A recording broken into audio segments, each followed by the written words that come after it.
Olá, meninos, tudo bem? Nós vamos fazer hoje a correção da nossa avaliação, para que vocês, né, saibam por que vocês tiraram mais ou menos, às vezes, numa questão, se alguma questão ficou errada, por que ela está errada, tá certo?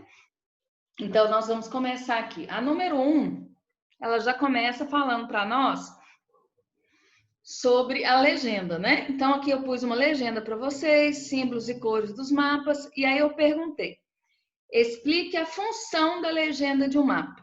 A função da legenda, né, é traduzir a simbologia usada no mapa, ou seja, ela que explica quais são os símbolos usados no mapa, tá?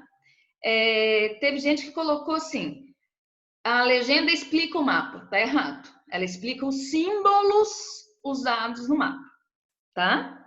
Ela não explica o mapa, não, tá? A número 2 tem um mapa aqui, né? Uma projeção, tá? E eu perguntei: identifique a figura acima como projeção de Mercator ou Peters, que era a primeira parte da pergunta, e a qual classificação quanto à forma geométrica e função. Então, a projeção, essa projeção, é a projeção de Mercator. E quanto à forma geométrica, ela é cilíndrica, e quanto à função, ela é conforme. Então, a resposta é: a figura acima mostra a projeção de Mercator, que é cilíndrica, conforme. Depois nós temos aqui um desenho, né? Mostrando uma imagem, mostrando o movimento de translação. E eu perguntei: quem é o responsável pelas estações do ano e pelo fato delas serem invertidas, né? O responsável pelo movimento pelas estações do ano é o movimento de translação. E elas são invertidas por causa aí do eixo de inclinação da Terra. Teve gente que colocou movimento de rotação nessa resposta. Quem colocou isso, eu não posso considerar a resposta totalmente certa, tá? Porque o movimento de rotação, ele influi apenas no dias e noites, que é os fusos horários, mas ele não interfere a iluminação que ele interfere é apenas dias e noites, não nas estações do ano. Então, quem colocou movimento de rotação nessa resposta, pegou a resposta em algum lugar errado, entendeu errado, porque hora nenhuma no nosso livro ou eu na explicação falei de movimento de rotação junto com estações do ano, tá? Depois, a número 4, eu coloquei um mapinha, já dando uma dica para vocês aqui, né? Que essa aqui não era, que é a divisão socioeconômica ou histórica do continente americano, e perguntei: qual que é a divisão física do continente americano?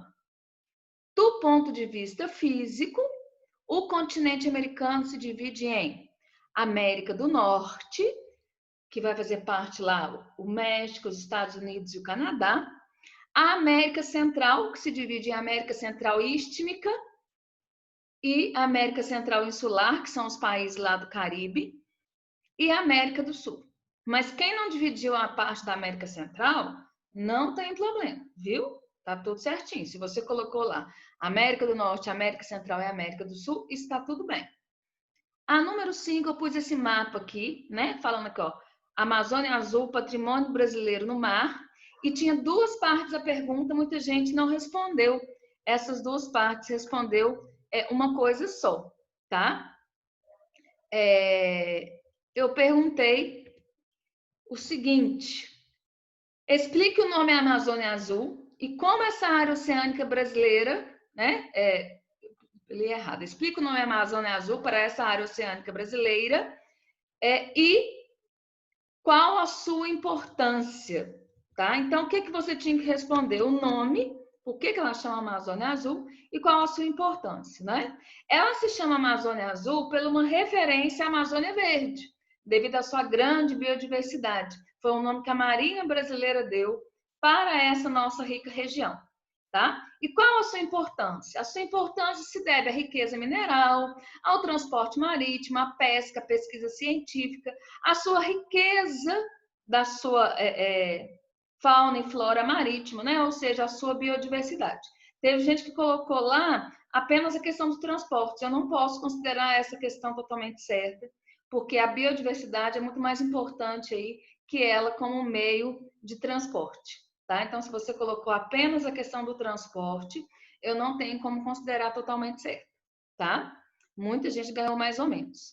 A número 6, eu pedi, identifique pelo menos 3 problemas das fronteiras brasileiras, que são projetos, que os projetos Civan e Cleanorte tentam combater, né? Eu pus aqui uma imagem do projeto Civan, que já dava dicas aqui para a nossa resposta, né? Eu coloquei aqui 7 problemas que são os mais comuns. Assegurar a soberania nacional, né? Que todo o território brasileiro realmente seja ocupado por brasileiros e esteja sob o controle do povo brasileiro. Fiscalizar o tráfego aéreo e fluvial, né? Evitando aí tanto aviões quanto barcos clandestinos de cruzar essa área de fronteira. Combater atividades ilícitas como contrabando de ouros e pedras preciosas, que acontece muito nessa região, né? Proteger aí as reservas indígenas de invasões. Combater o narcotráfico, né? Que é o tráfico de drogas, que acontece muito aí, principalmente na fronteira aí com a Colômbia e com a Bolívia, tá? A proteção ambiental, tá? Dessa região. E combater desmatamentos ou queimadas, poderia ser, tá? Só que teve gente que colocou assim, proteção ambiental, combater desmatamentos e proteger parques. Eu posso aceitar como 2, né? Como 3 não, que é a mesma coisa. Tinha que ter um outro aí desses 7 aí. Você podia citar quaisquer um desses. Eu aceitei todos que foi possível, tá? A número 7, eu pus aqui um esqueminha do pré-sal, né? Para lembrá-los. E eu perguntei, identifique pelo menos 2 problemas enfrentados para a extração do petróleo no pré-sal, tá? Teria que citar o problema de maneira mais explícita. Teve gente que colocou assim, o sal é a profundeza. Uai, não dá para me aceitar. Ah, o sal é a lâmina d'água. Não, não dá para aceitar, tá? Então tem que explicar, tá? Você vai identificar, mas você vai detalhar esse problema. Já estava muito simples a prova, né? Então, vou citar aqui os que eu coloquei aqui. Eu coloquei 6. A distância da área de extração do litoral, cerca de 300 quilômetros, né? Então, a plataforma ela está instalada aí a cerca de 300 quilômetros do litoral brasileiro. A lâmina d'água de mais de 2.000 metros, né, de profundidade. Então, só de água são 2.000 metros para vencer. A profundidade do poço de petróleo abaixo de 7.000 metros de profundidade, né? Lembrando que esses 7.000 metros aí são de rocha. A camada de sal, que pode atrapalhar a extração, né? O sal ele se torna muito viscoso e acaba entupindo vamos falar assim, nesses dutos de extração de petróleo.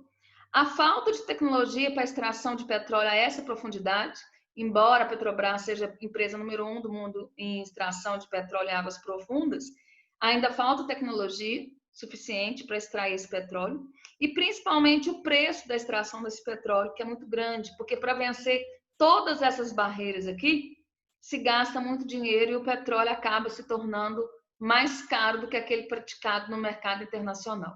Eu até citei na sala de aula para vocês que o petróleo do pré-sal ele só é viável quando o barril de petróleo está acima de $50. Aqui eu pus um textinho falando sobre a base brasileira na Ilha do Rei Jorge, né, na Antártica, e perguntei, como se chama o projeto do Brasil na Antártica? Pus entre parênteses, nome e sigla. E qual o seu objetivo? Muita gente colocou só a sigla ou só o nome. Aí não tem jeito de ser total, porque eu pedi 2 partes, tá? Então, o Programa Antártica Brasileiro, ProAntar, tem como objetivo as pesquisas oceanográficas, meteorológicas, geológicas, biológicas e climáticas. Essa parte aqui de que aquele objetivo, eu aceitei tudo que foi possível, mas o nome e a sigla não tem jeito de deixar de cobrar, tá? A número 9, por incrível que pareça, foi muito errada, no sentido assim que eu queria o nome dessa classificação e queria que você numerasse para mim. O que é o número 1, o 2, o 3? Vocês tiveram, às vezes, dificuldade para colocar em ordem. Número 1, 2, 3, 4, 5 na hora de responder. É uma coisa tão básica, né? Então, a prova tem que ter uma certa organização, tá? Então, qual é o nome da divisão regional apresentada no mapa acima? Identifique corretamente as regiões de 1 a 5. Né? Então, é divisão das macro-regiões do IBGE ou divisão do IBGE, que é a mesma coisa, tá? E o número 1 é o centro-oeste, o 2 é o nordeste, o 3 é o norte, o 4 é o sudeste e o 5 é o sul, tá? Então, Quem pôs lá a divisão do IBGE e numerou corretamente, tirou total. Agora, quem colocou IBGE e errou alguma das numerações da região, não tem como ser total, tá? A número 10, eu perguntei quem são os curdos. Tinha um mapinha aqui, como uma colinha, né, para lembrá-los quem são os curdos, né? E eu queria que, de maneira muito simples, vocês colocassem para mim que é o maior povo do mundo sem território, né? Eles desejam, muitos usaram a palavra aspiram, né? Eles aspiram o reconhecimento aí do seu território e a criação do país Kurdistão, né? Não existe ainda o Kurdistão. Teve gente que colocou como se existisse. Aí eu não posso aceitar também não, tá? Então essa é a nossa correção aí da nossa prova. Espero que com essa correção você entenda lá a sua nota, tudo bem? Obrigada, até a próxima.